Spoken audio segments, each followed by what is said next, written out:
de nuevo con nosotros acá en Acción Positiva. Hoy quiero dar la bienvenida a un amigo muy especial de Acción Positiva, a un distinguido académico guatemalteco que tiene una brillante carrera profesional, al doctor Olmedo España. El doctor Olmedo España tiene una trayectoria profesional muy distinguida, con reconocimiento amplio y con una actividad a nivel académico muy grande en la Universidad de Costa Rica, una licenciatura en filosofía y tiene doctorados en investigación social de la Universidad Nacional de Costa Rica, posgrado en desarrollo y relaciones internacionales por la Universidad de La Habana, Cuba, y entre otras participaciones académicas en el ámbito educativo como el director general de docencia de la Universidad de San Carlos de Guatemala. Escribe en la prensa, además ha escrito muchos libros que son muy importantes contribuciones a pues el desarrollo académico, al desarrollo literario, académico y docente. Por ejemplo, un pensamiento universitario en Costa Rica, la educación superior en Centroamérica, límites y posibilidades, es decir, una serie muy importante de contribución académica, científica y de proyección social y nacional. Bienvenido, doctor Olmedo España. Qué gusto tenerte acá en Acción Positiva. Muy buenas tardes, mi estimado doctor Francisco Redondo, siempre entusiasta, siempre con el programa Acción Positiva, haciendo aportes a la sociedad guatemalteca y por ende a la educación y a la vida en general. Te agradezco el privilegio de con vos estas ideas, estas reflexiones, estas preocupaciones, que sé que también son tus preocupaciones porque sos un académico. Sos un graduado universitario y te preocupa la calidad de la educación superior en nuestro país. Muchas gracias, Olmedo. Pues afortunadamente he tenido el privilegio de una amistad con Olmedo de muchos años, en las cuales hemos compartido pues inquietudes universitarias. Ha estado con nosotros en este programa de Acción Positiva en oportunidades anteriores, siempre tocando este tema de la educación. Olmedo, antes de seguir adelante, hoy quisiera hacer una felicitación en la cual yo estoy seguro que tú coincides completamente conmigo. Y la quiero hacer la felicitación a estos atletas guatemaltecos que nos están representando en las Olimpiadas actualmente en Japón. Extensivo a los atletas centroamericanos y en realidad a los atletas de todo el mundo, porque estar en esas justas deportivas verdaderamente es muy grande. Obviamente todos los guatemaltecos, todos los centroamericanos que están allá son dignos de nuestra admiración, nuestro respeto, nuestro aplauso.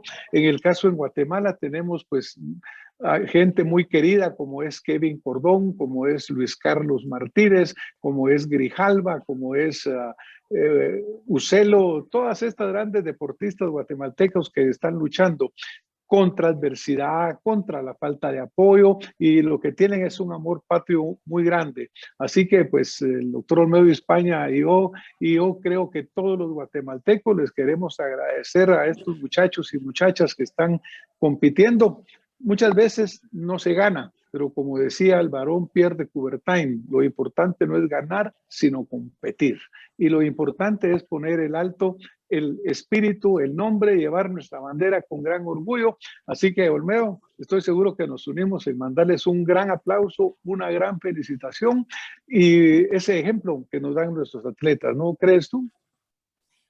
Exactamente, exactamente.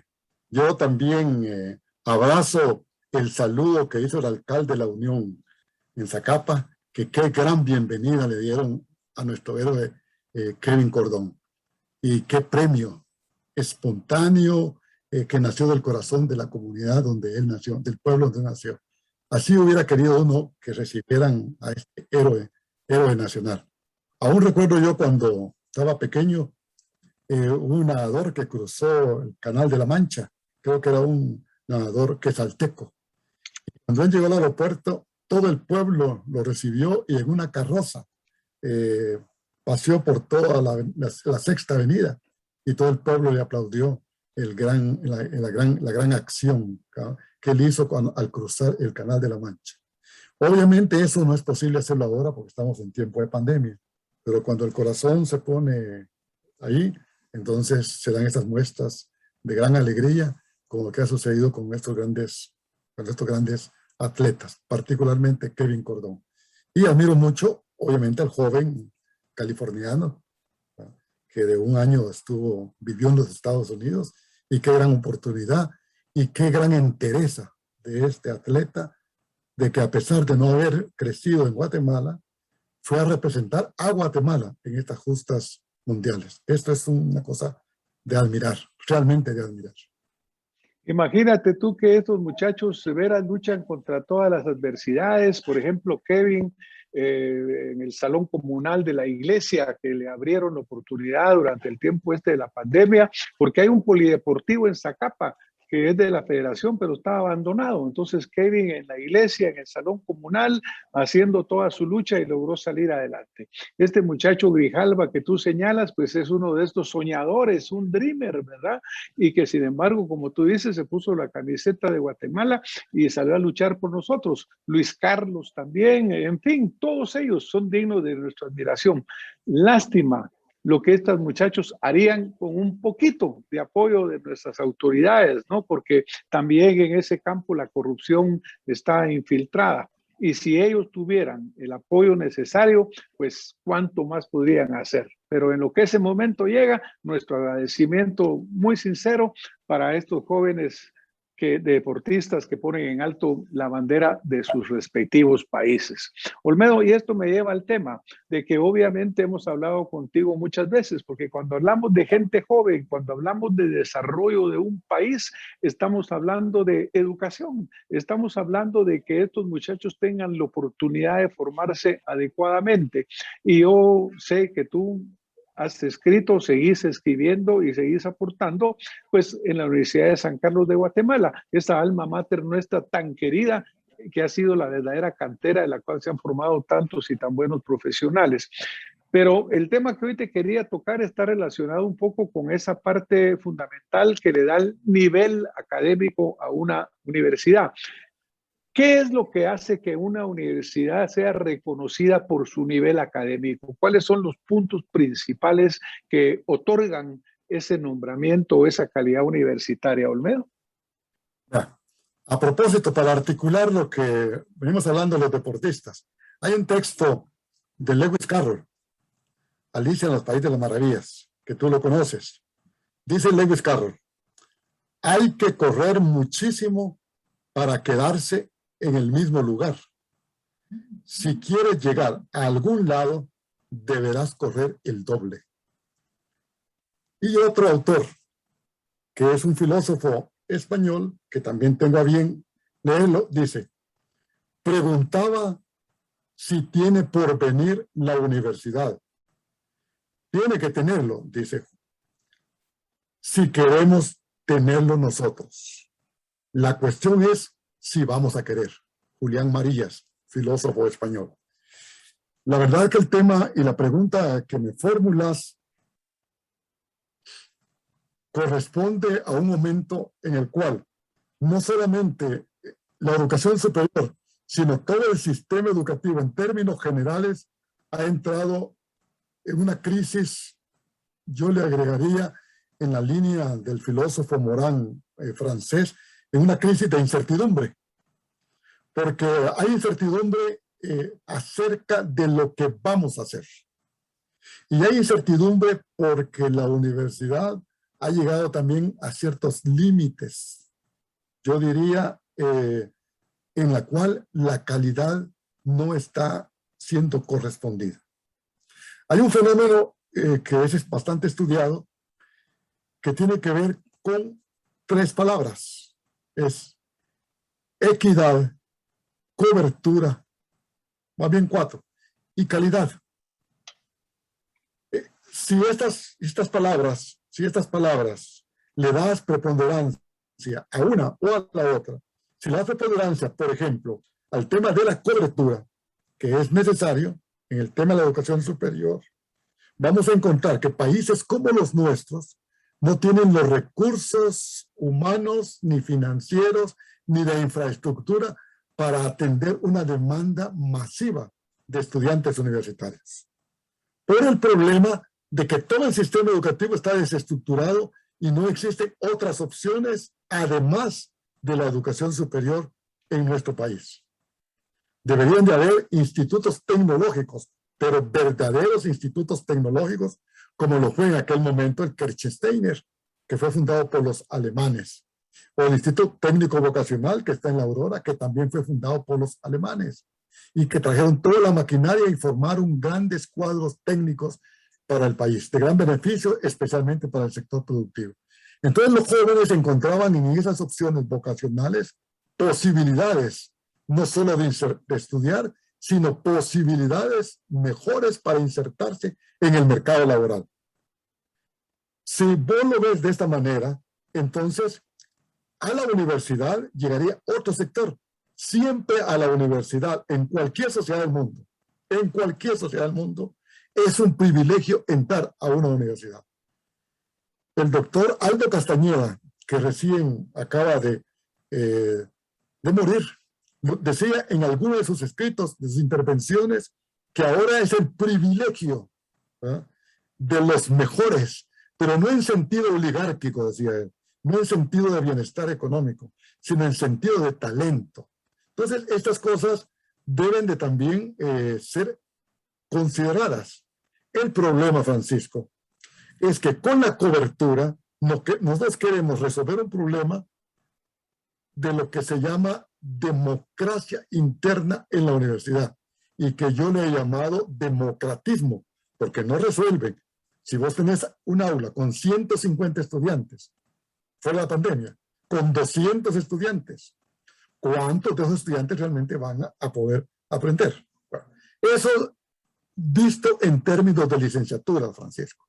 Pero si nos vamos al otro nivel, que es el cual en este momento nos preocupa, que son los posgrados, ¿en dónde están, digo yo? ¿En dónde están los docentes investigadores con producción intelectual científica que puedan considerarse profesores de maestrías y doctorados de nuestras universidades? Es que si no tenés la masa crítica, una masa crítica adecuada, ve, ¿qué hizo Brasil hace tiempo? ¿O qué hizo México hace tiempo? Te pongo estos dos grandes ejemplos. Ellos enviaron a una buena cantidad, y Chile también lo hizo, a graduarse al extranjero, a sacar doctorados en áreas especializadas. Cuando estos muchachos regresaron a sus países, retornaron a sus países con compromisos con sus universidades, ya los países tenían masa crítica y entonces ellos podían decir, bueno, ya tenemos 10, 15, 20 doctores en la gran área de la biología. Entonces ya podemos pensar en un doctorado en biotecnología o en biología molecular, etcétera, etcétera. Pero no podemos crear ni maestrías ni doctorados si no tenés una masa crítica que acompañe eso. Aquí, decime. Me parece sumamente interesante todo este análisis que tú vienes haciendo, ¿verdad? Porque, por ejemplo, has mencionado verdades muy importantes. Por ejemplo, no todo debe ser una carrera universitaria, porque el hecho que tú señalas de la necesidad de institutos tecnológicos de todo tipo, que va desde la tecnología industrial, en agricultura, etcétera, pues también llenan necesidades, porque la educación debe responder a las necesidades de un país, ¿no? Y ese país necesita de toda esta fuerza y eso se ha descuidado. Por ejemplo, cuando tú mencionas el esfuerzo que de repente hace México, Brasil, en alguna forma se refleja cuando uno mira este índice que existe de las 100 mejores universidades del mundo, pues solo la UNAM en México, una en Brasil que no recuerdo el nombre y una en Argentina, entran dentro de este privilegiado grupo de estas 100 universidades. Y en parte está dado porque han desarrollado su investigación a través de maestrías, a través de doctorados, pero también que son impartidos por gente capacitada, gente con el nivel académico, porque tú no puedes dar un doctorado que no lo imparte alguien que tiene la experiencia y el grado de capacidad suficiente para enseñar. En alguna forma, Hemos visto en Guatemala, por ejemplo, que se han abaratado los doctorados. Es algo que nos preocupa muchísimo, porque resulta que muchos funcionarios públicos, por ejemplo, que quieren optar a cargos y dentro de la exigencia está la meritocracia, y la pongo aquí con signos de interrogación, la meritocracia reflejada por títulos académicos, se han inventado maestrías y doctorados. Olmedo, ¿cómo te visualizas esa situación y cómo te preocupa? Es que ya no es meritocracia. Creo que es al revés de la meritocracia, ¿verdad? Eh, es otra palabra, un poco más fuerte. Pero es una meritocracia teórica porque la han deformado y usado la palabra fuerte que tú señalas. Mira, es una meritocracia falsa. Es que en el momento en que empezaron a surgir las maestrías, los posgrados en términos generales, maestrías y doctorados, como que a las personas les llamó la atención no solamente tener la maestría, sino tener los doctorados. Las maestrías ya venían de menos, ¿verdad? Porque no adquirieron la acreditación internacional que deben tener cualquier carrera universitaria, y más las que son de posgrado. Entonces, hay que acreditarlas. Y para acreditarlas hay que evaluarlas. Y para evaluarlas hay que autoevaluarlas, tener carácter de autocriticidad en cuanto a lo que nosotros estamos haciendo a nivel universitario. En el caso particular de Guatemala, el surgimiento de las universidades privadas, que las hay buenas, no lo dudo, que las hay buenas, no lo dudo, y de manera particular yo te diría, la Universidad de Landívar creo que es una gran universidad. ¿Por qué? Porque es una universidad que fue concebida por un grupo de personas de una orden religiosa que eran los jesuitas. Y vos sabés que los jesuitas son eminentemente gente muy estudiosa y muy exigente. Entonces, habían criterios de partida. Y además, no era un proyecto económico, financiero ni político.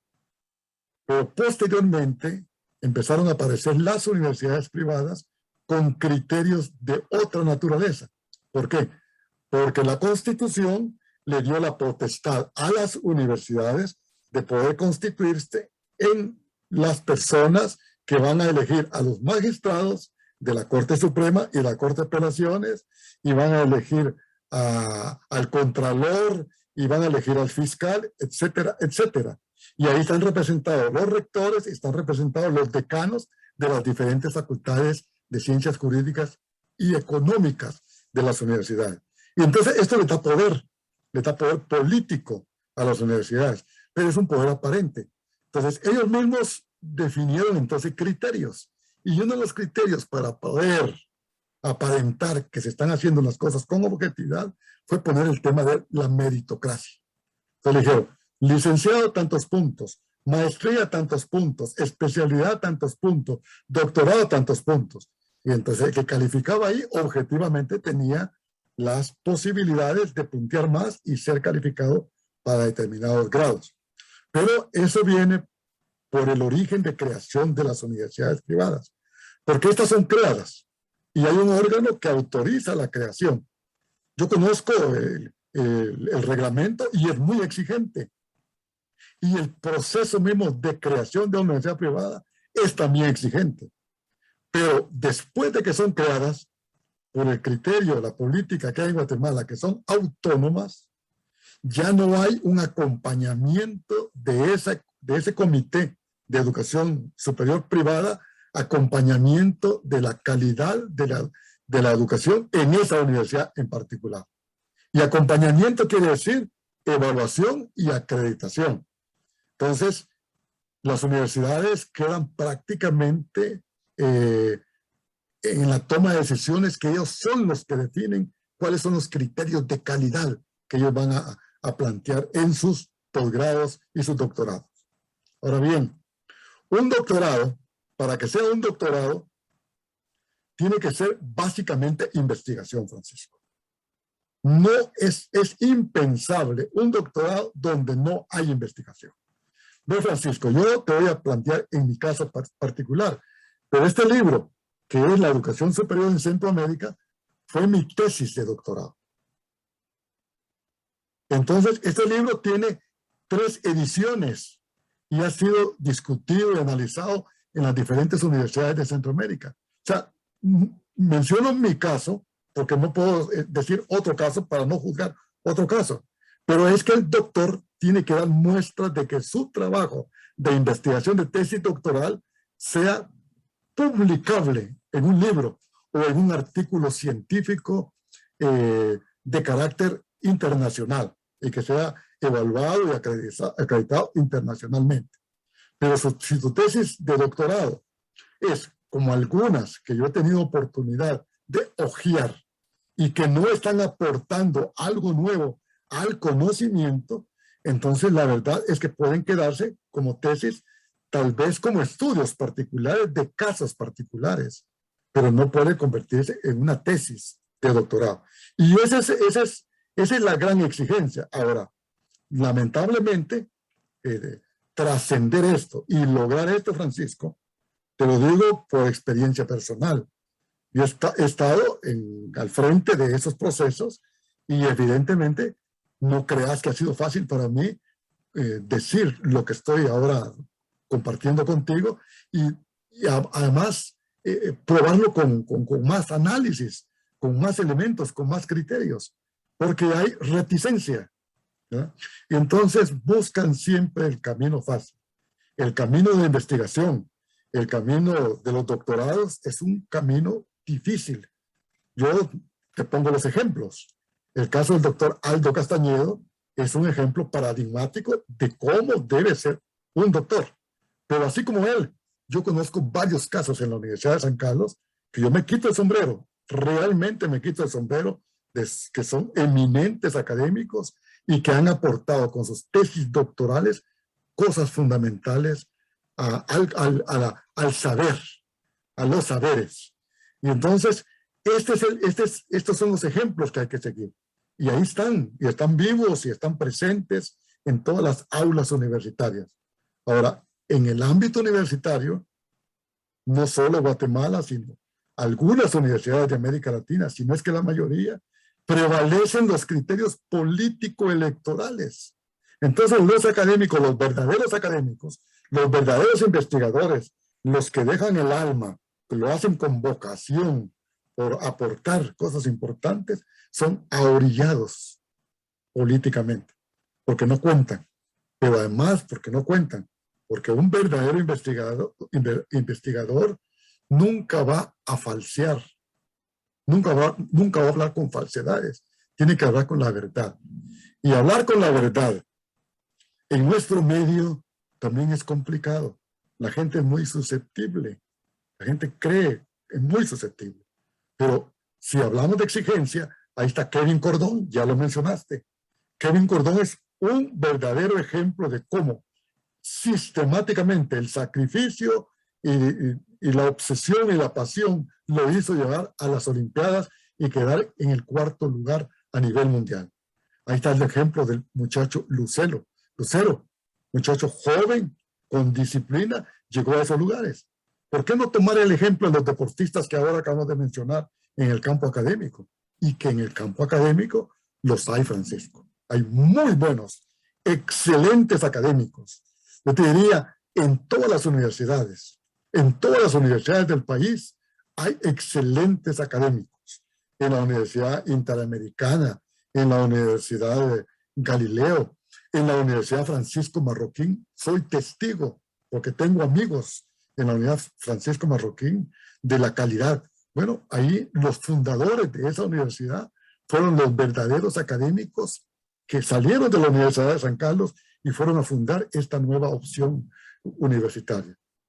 Entonces, no es solamente la Universidad de San Carlos, en todas las universidades. En la Mariano Gálvez tengo amigos que son muy buenos académicos. De tal suerte que los académicos están dispersos por todos lados. Lo que sí tenemos que fijarnos, Francisco, es que una tesis doctoral es una tesis de mucho trabajo, de mucho esfuerzo y de mucho ordenamiento. Pero detrás de esa tesis doctoral no solamente está el esfuerzo y la voluntad del que investiga, sino de quién asesora esa tesis de investigación. Entonces, mira, Olmedo, de veras, yo creo que es excelente todo lo que nos has comentado. Desafortunadamente el tiempo se nos ha ido prácticamente acá, pero nos has compartido un mensaje fundamental. El interés, pues, que hoy tenemos acá en tocar este tema no es un espontáneo, ni es temporal, ni es del momento, porque en oportunidades anteriores acá contigo en estas mismas cámaras, por ejemplo, hablamos hace años de la calidad educativa en Guatemala y comentábamos pues cómo los muchachos que están entrando a la universidad estaban ingresando con bastante déficit y que la universidad tenía un esfuerzo muy grande para buscar nivelarlos y que su carrera universitaria se desarrollara. No sé si te recuerdas cuando estuvimos tocando ese tema hace algún tiempo.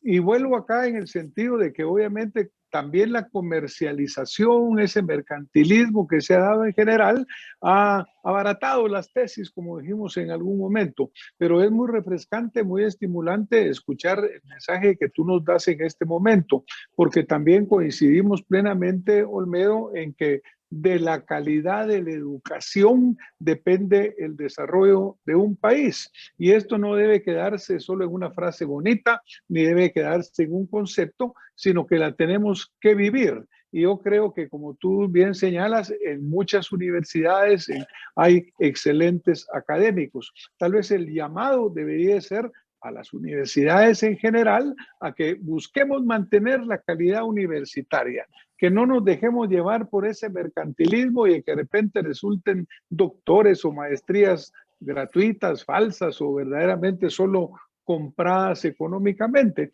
porque eso no va a contribuir para nada al desarrollo educativo. Olmedo, nos vamos a tener que ir. Tengo 30 segundos para que tú me dejes un mensaje de despedida después de tan importante mensaje que nos has compartido. 30 segundos tienen las cámaras, Olmedo.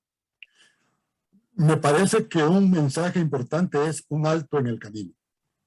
El sistema de educación superior guatemalteco, todos, público y privados, tienen que hacer un alto en el camino, repensarse, pero repensarse patrióticamente. Y patrióticamente quiere decir vocación de servicio a la nación guatemalteca. Muchísimas gracias, Olmedo. Siempre se dice que los aniversarios, cuando se dan por cualquier tipo, es ese momento de parar, repensar y empezar de nuevo con más fuerza. Entonces yo creo que ese alto es fundamental, porque es una responsabilidad educar, es obviamente un privilegio. El ser profesor, el ser un maestro, es un privilegio académico, es un privilegio personal. Así que, bueno, Olmedo, muchísimas gracias por compartir lo que hemos hablado esta noche. Nos tenemos que retirar, pero estoy seguro que el mensaje que hoy hemos venido platicando contigo, conociendo tu experiencia y tu proyección, va a llegar definitivamente a la comunidad académica y al pueblo de Guatemala y de nuestra región latinoamericana. Muchísimas gracias, Olmedo. Muy buenas noches. Y a todos que nos están acompañando, nos vemos la próxima semana con más acción positiva. Muy buena noche. Buenas noches.